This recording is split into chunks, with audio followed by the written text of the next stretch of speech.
2015. Carries the yellow, light blue armbands. They're all in. Red light, ablaze on the gates. The two-year-olds are set, poised to run.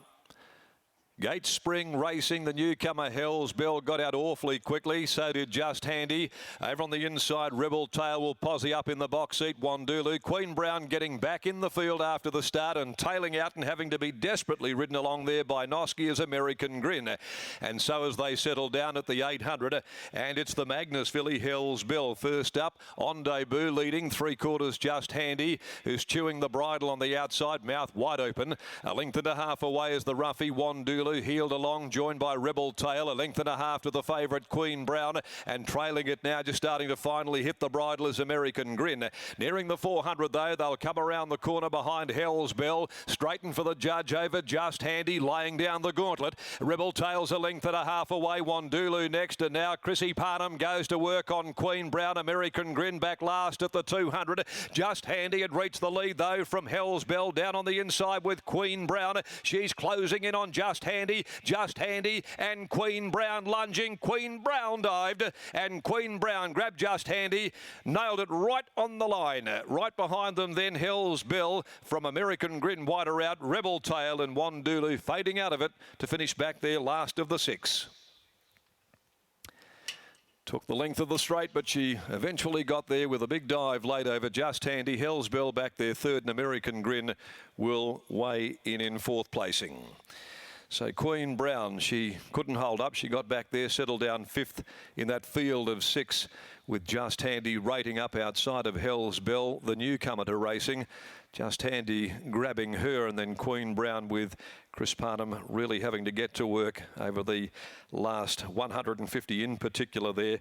Put the acid test to Queen Brown, and she came through right on the line at the finish. She's by Patronise and out of Red Belly Black, only a very modestly performed Rock of Gibraltar mare.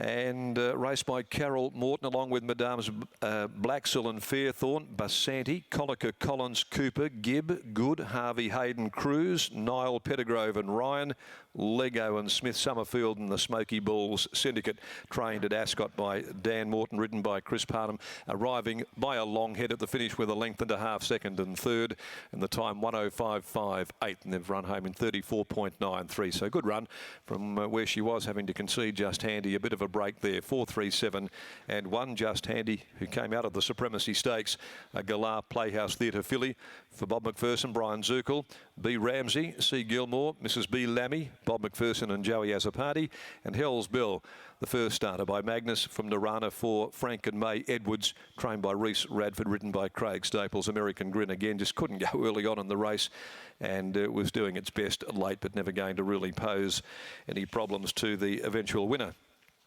2:10.320.15 SPs on the WOP there. Queen Brown, Just Handy, Hell's Bell after the running of race 1. Race 2, the all flag signs and banners handicap. This is over the 1,000 dash, and there are no changes. 4, 6, 5 and 2 going with At War first up. 1 start, 1 placing. That was at the hands of Massimo, who had of course went on out of that race to win a Placid Arc and was second in a Lustia Classic as well. It's a strong reference, isn't it there? The blinkers were on in the recent trial, and I thought that it had burned to lead in the trial, so one can fully expect that Chris Parnham will be out and running early here, although Time to Sizzle will have something to say about that. She's a very fleet-footed filly, and she can run, but can she run with the 58 on her back? Well, time will tell. Semagel, Pike's on board, and he also has a number of very good rides for the day. 4, 6, 5, 2 selections, the second at 1:34, with weight to come after the first for the day. 4, 3, 7 and 1.